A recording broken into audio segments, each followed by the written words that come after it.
მწუხარე დღეებში აღმოჩნდნენ ისეთი ადამიანებიც ეს ყოფილი იყო თავდადიარი თუ ღვთისგან განდგომილი არ მეშინია ამ სიტყვების თქვის ღვთისგან განდგომილი ადამიანები რომლებმაც ნიშნის მოგებით თქვეს აბა სად არის ის პირობა პატრიარქის როდესაც მან ბრძანა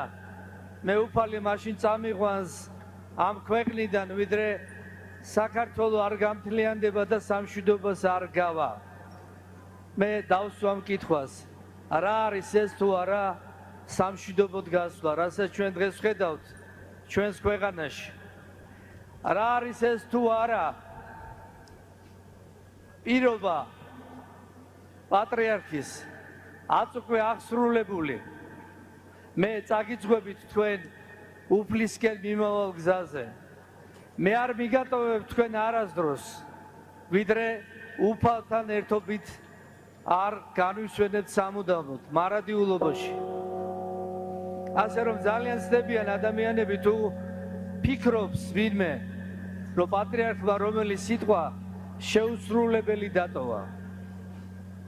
პატრიარქს უნდოდა ბედნიერი საქართველო პატრიარქს უნდოდა უკეთესი საქართველო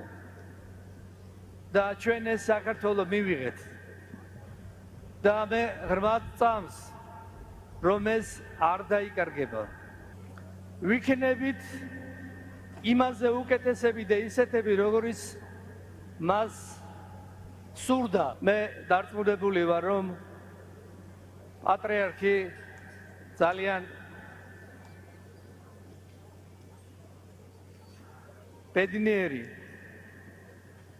და თავაწეული მიდის სასופველში ერთხელ გვითხრა პატრიარქმა მდელმთავრებს დღეს რომ წავიდეო გული არ დამწყდება იმიტომ რომ თქვენ გტოვებთო აი მართლაც ყველა მაჩვენა რომ შეიძლება პატრიარქს ბევრჯერ დავწვიდეთ გული ამ ცხოვრებაში და ვერ გავუფრთხილდით მაგრამ დღეს ნამდვილად არჩვენა ქართველმა ერმა რომ ჩვენ პატრიარქს გულს არ დავწვეთ